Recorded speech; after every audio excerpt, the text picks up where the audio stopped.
So, hi again, everybody. Welcome back to our series of video blogs on how to create a really good new starter induction. We have Gareth Hill, our induction specialist from Brenell Training, here again today. Gareth, how are you doing? I'm very well, thank you, Ian. Very well. Good to be here. Excellent. So if you watched the last video blog, we talked about the three key elements that went into creating a really good new starter induction.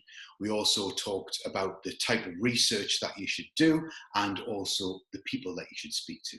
Today, we're going to talk about the preparation that you need to do. So, as usual, Gareth, you ready for some questions? I'm certainly ready, yes. And are you ready for the first one? Yes. Great. So, Gareth, tell me, what are the typical subjects that go into a new starter induction? Well, the obvious one, obviously, you're going to start your induction with a nice bang. So you want a good welcome, set up the day or the week or weeks ahead, depending on how long this induction is going to be. You want to make sure they understand how it works around here, where everything is, kind of general housekeeping stuff. So we know that's one subject straight away. We want them to get to know each other. There's a whole group of people who've just started in the business, so we'll have a little time around that. We'll talk about the company history, what we do, how we do it, that type of thing. And we'll meet the team, maybe a bit about the company structure, who set the company up and that process they've been through for however many years they've been going. We'll want to know about the benefits, maybe, what everyone gets from the company, how it works, from pensions to holidays and sickness and all those sort of things. And also how we do things around here. That's a really big part of inductions today. And they'll want to talk about maybe their brand, the values, the culture, really get an understanding of how they do things and how that person can fit into the business. And ultimately, there may be a tour. And that's kind of just a starting, if you like, of what goes into an induction. Great stuff. Thank you, Gareth. So to make a new starter induction really effective, what other subjects could you add to that? Yeah, this is really what's come from your feedback and your research that we talked about earlier. This is all about now more specific skills or knowledge and training that may be required in your induction. So there may be sales training for your sales team, customer service training for those who are going to be answering customer service calls. There's ultimately systems, learning about the tools or the infotech information tools that they're going to use. There's going to be compliance side of things, which comes into more and more now with inductions, as well as health and safety.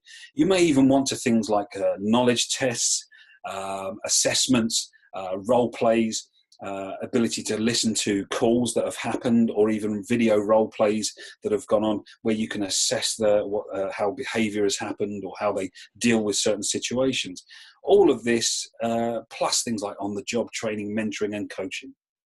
Okay, so quite a lot of information there, I'm sure you'll agree. So what's the best way to decide what's included in a new starter induction? Yeah, I mean, from your research, you'll hopefully have understood all these subjects and what's required. This is going to give you a fair indication, maybe, or start to at least, the idea of the length of your induction. Because could it be half a day? Could it be a full day? Could it be a number of days into a week or a couple of weeks? Depending on how many of those subjects need to be covered and how in depth is going to dictate that. What we're now going to do is we're going to hopefully find ourselves a nice big room, because this is what we like to do. Lots of flip chart, coloured pens, sticky tack and all that sort of post-it notes. And we're going to get all these main subject headers up on the wall in a kind of timeline that dictates how long, roughly the induction is going to go. We're going to break down this into more subheaders. What's involved in that subject, what's required, what's the important information, what do we must cover, what's nice to know, how do we want to present it, what resources and tools and skills are we going to need to get that information across, who can help us. So we're going to get all of this information. We're going to basically decorate a room that creates a beautiful timeline of our induction, what's required. It allows us also to start to think about who are going to pick up these elements of the induction and who's going to create it in our team.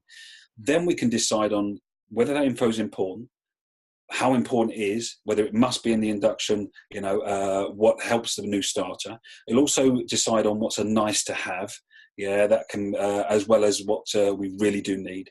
And ultimately what's specific to a job, and maybe if money was no object. And this allows us to really identify how long the induction is and what's required. Okay, thanks very much, Gareth. Some really helpful information there as well.